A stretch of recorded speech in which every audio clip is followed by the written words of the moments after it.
Hello, welcome back everyone. Today we're going to be looking over Lazy Bear Games tweets. They're the creators of Graveyard Keeper, and I kind of just wanted to go over the things that they've talked about. I'm not going to go over these first couple, mainly because these are all things that we've seen already.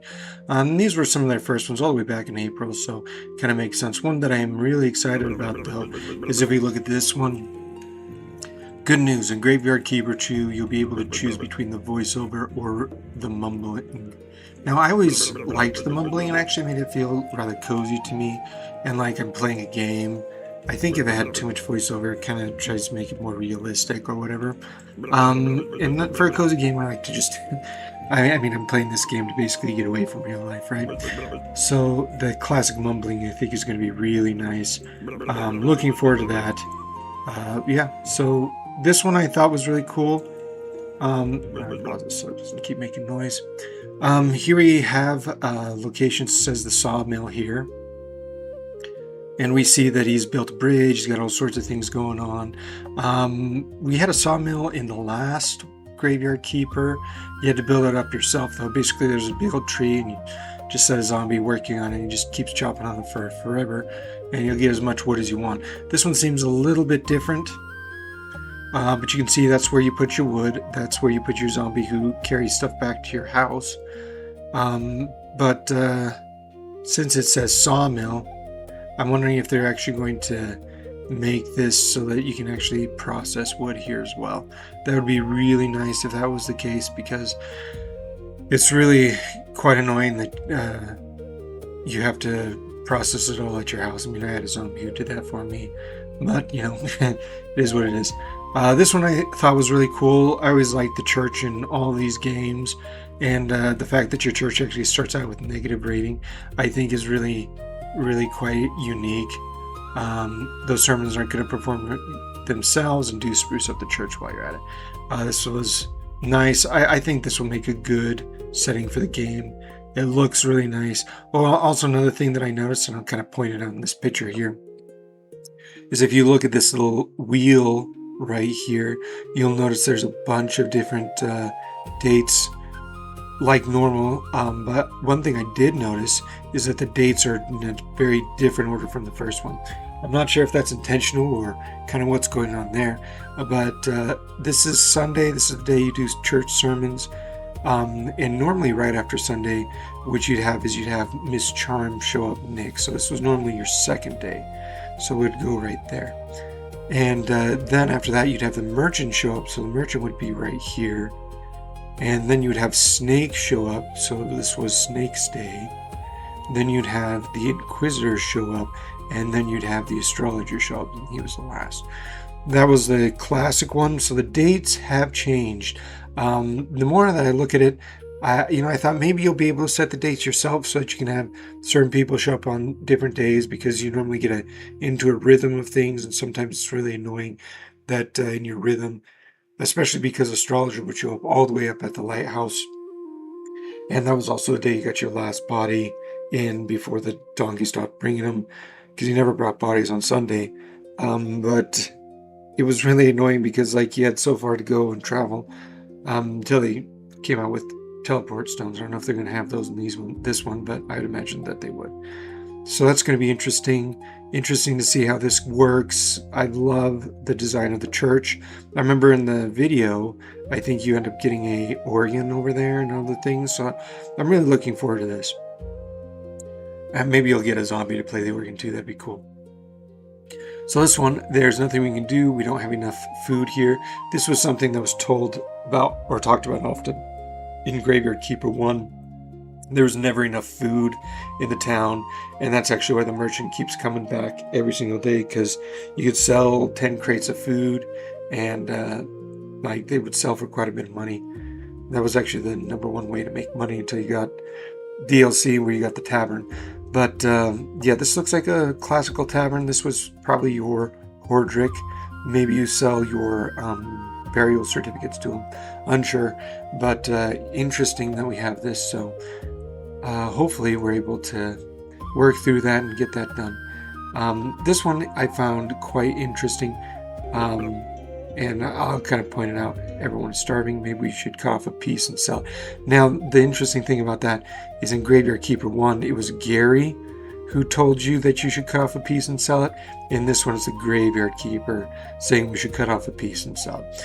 And that kind of goes off with the idea that in the first one, and I looked this up so I wouldn't get it wrong again. In the first one, you had King Jove, who was Gary at that time. And he was very much a headstrong person, loved to get drunk, all these sorts of things, right? But this time I think that we'll have a different character, and they definitely hinted about it in the first one when they talked about how Gary, at the very end of learning about his past and stuff, talks about how, it was such a shame that, his friend Lucas started to decay over time and he wouldn't get any better. And so these two were cursed with immortality, but not the good kind of immortality where you stay young and great for forever, but the bad kind of immortality where you keep aging and you can't stop it and you just kind of slowly waste away. And in this particular case, till they both became skulls, it looks like. So I don't think you'll be dealing with the original Gary. I think you're dealing with the Pontiff Lucius this time instead of King Jove Gary. So I wonder if they'll still be called Gary. I kind of hope that they are, because that would kind of definitely make it seem weird. Also, that this is Graveyard Keeper. You can tell he's different because in the first one his hair was always nicely combed, his beard was always nicely trimmed, but in this one his hair is really crazy. And so this is the other half of the Graveyard Keeper, which if you've played the first game you know what I'm talking about. Basically, Graveyard Keeper was split into two different people. One went to the town, one went to the village, and we played the one in the village that game. This one we're playing the one that goes to town, who was locked up, and that's why in the beginning you kind of see him breaking out of chains and stuff.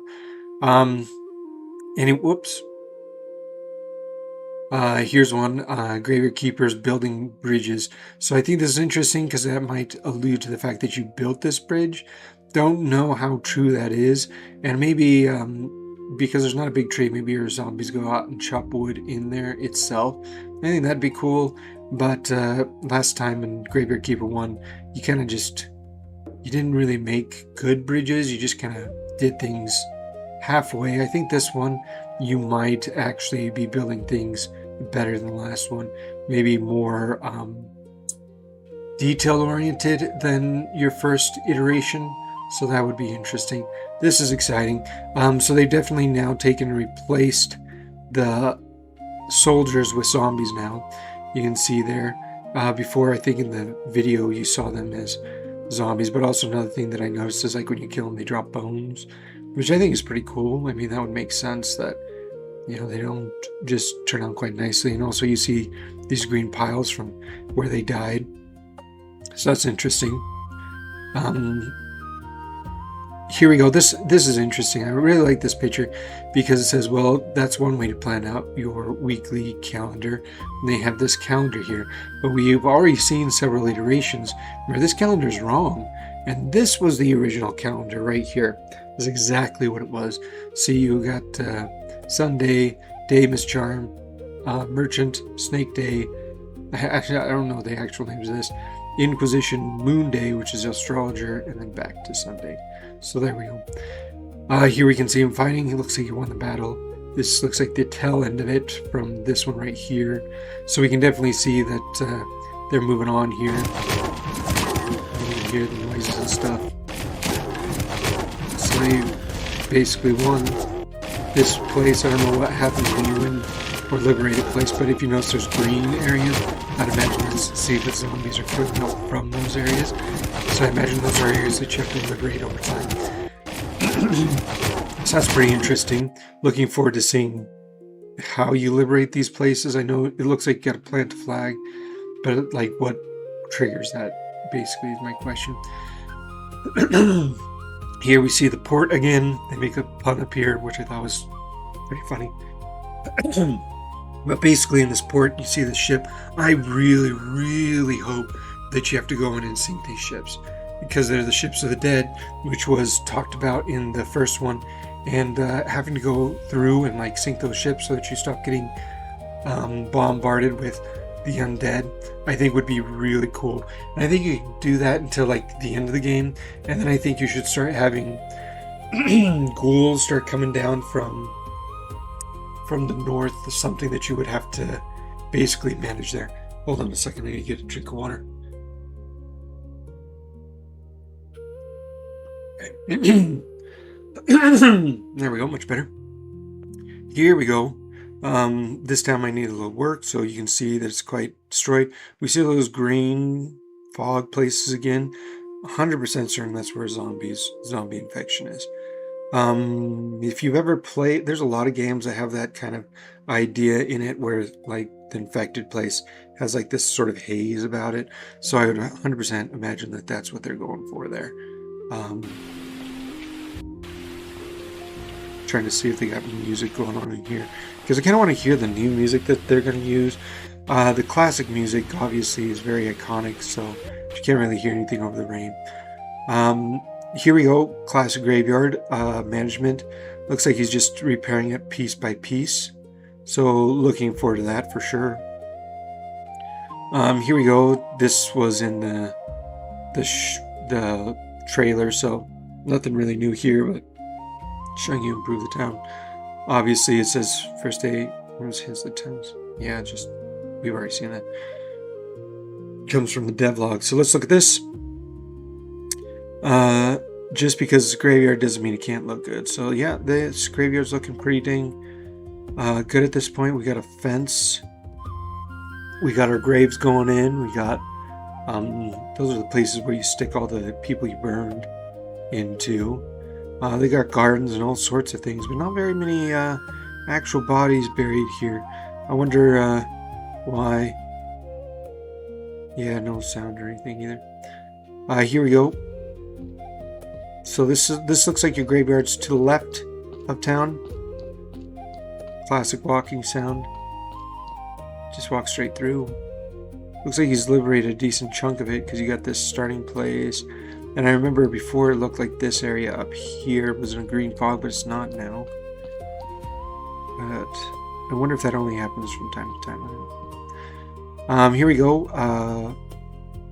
Renovating buildings. Now this is actually makes me super excited because I always loved making towns.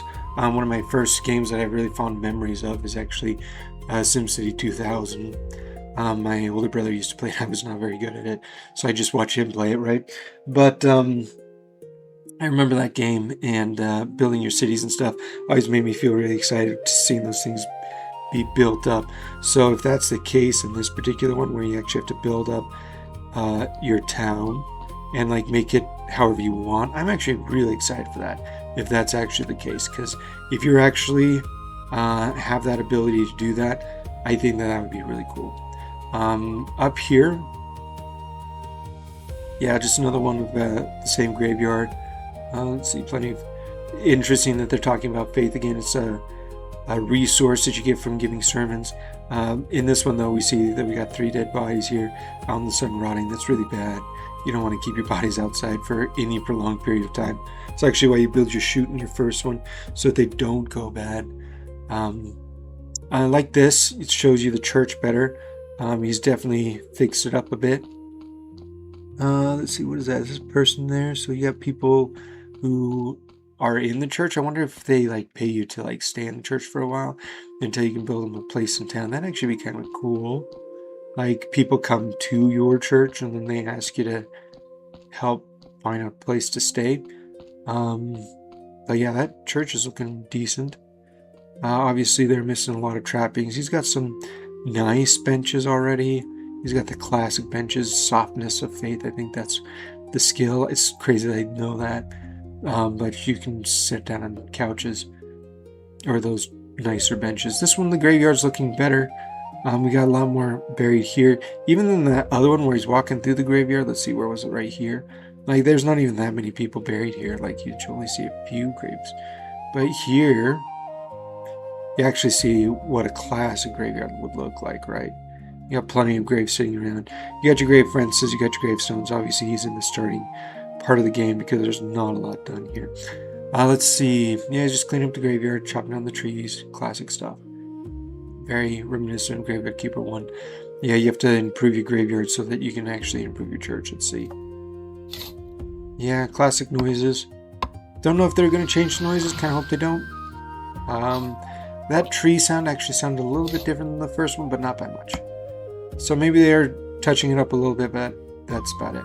Okay, well, anyway, that's it.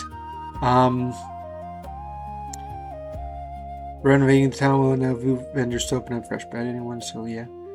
You're able to buy food from vendors, just like the first one, except everything went basically through Hordrick. But anyway, that's everything. I think that this game's going to turn out really good. I'm really looking forward to it. I think that there's going to be a lot of really neat things that they're putting into here. I think the retaking and reconstituting the town would be good. Definitely looking forward to this. I'll keep you updated if I see anything else I haven't updated for a while now. Last time was... Oh, wait. No, wait. Hold on. Last time was just an hour ago.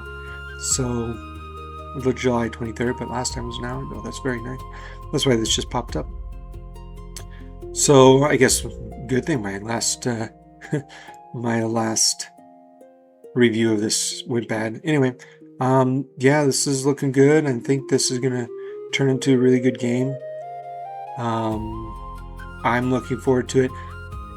If they keep updating it as they have been, I was thinking they'd do an October release for Halloween, but if it keeps going the way it is, I wouldn't be surprised seeing September.